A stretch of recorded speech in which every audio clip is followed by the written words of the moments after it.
সাহাবীদের ব্যাপারে, হ্যাঁ কাদের ব্যাপারে বলেন, সমালোচনা করব না, শুনবো না। যারা সাহাবীদের সমালোচনা করে ওদের মজলিসেও বসবো না। সাহাবীদের সমালোচনা শুনবো না, করবো না। ওদের মজলিস যদি আমি যদি নিশ্চিত জানি যে এরা তো সাহাবী বিদ্বেষী, তো ওদের মজলিসেও বসবেন না। এই যে আমি এই কথাটা বললাম না, অনেকে মনে মনে বলতেছে এটা মনে আমগরে কয়, তো আপনি সাহাবী বিদ্বেষী হলে তো আপনারই কই।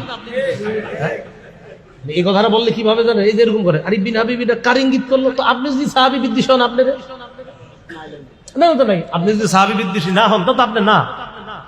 এই যে বলতেছি না, এই ঠিক আপনার কেউ শুনতেছে, হয়তো মাইকে শুনতেছে, আচ্ছা সাহাবী বিদ্বেষী বললে উনি কি বুঝাইতেছে? আমি বুঝাইতেছি যে সাহাবী বিদ্বেষী, এটাই বুঝাইতেছি। হুজুর আমি তো সাহাবী বিদ্বেষী না, তো কথা তো আপনারা বলি নাই। সাহাবীদের আপনার মর্যাদা নিয়ে একবার বয়ান দিছে জুমায়, তো সেখানে বয়ান দিতে দিতে সাহাবী বিদ্বেষীদের কি পরিণতি এই ব্যাপারে আলোচনা করছে। জুমার পরে একজন কয় আপনার সাথে একটু কথা আছে। বলি বলেন কি কথা? রোমে যাইতে যেতে উনি বলতেন, আপনি সাহাবী বিদ্বেষের যে বিষয়টা বললেন, তাদের উপর আল্লাহর অভিশাপ এভাবে বললেন। আমি হ্যাঁ কি বলতে চান সেটা বলেন। মানে সাহাবী বিদ্বেষ কারা লালন করে? আমি আপনি সাহাবী বিদ্বেষী কিনা সেটা বলেন। কয় আস্তাগফিরুল্লাহ কি বলেন? আমি তো আপনি মানে আপনার সমস্যা কি বয়ানে? প্রশ্নে তো বোঝা যায় মাঝে মাঝে যে এই লোক আসলে কি জানতে চান। আপনি সাহাবী বিদ্বেষী কিনা সেটা বলেন।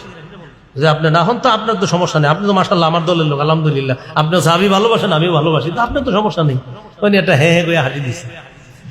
না আসলে আমি জানি এই লোক সাহাবী বিদ্বেষ, বুঝলেন? এই সাহাবী বিদ্বেষ ধারণ করে লালন করে, শুধু তাই না, আমিরে মুআবিয়া রাদিয়াল্লাহু তাআলা আনহুর পরে আমরা রয়াকার রা বসাই, সে লয়াকার লা বসাই। লয়াকার লা, আমরা রয়াকার রা বসাই না, সে বসায় লয়াকার লা, ল ল ল সাহাবীর পরে। এ হলো আমাদের বর্তমানের হালাত। আল্লাহ আমাদের সকলকে হেফাজত করেন। তাহলে কোরআন, সুন্নাহ, ইজমা, কিয়াস, এই চারটা বিষয় আমরা কোরআন থেকেই জানলাম। এটা হলো আতিউল্লাহ, আতিউর রাসূল।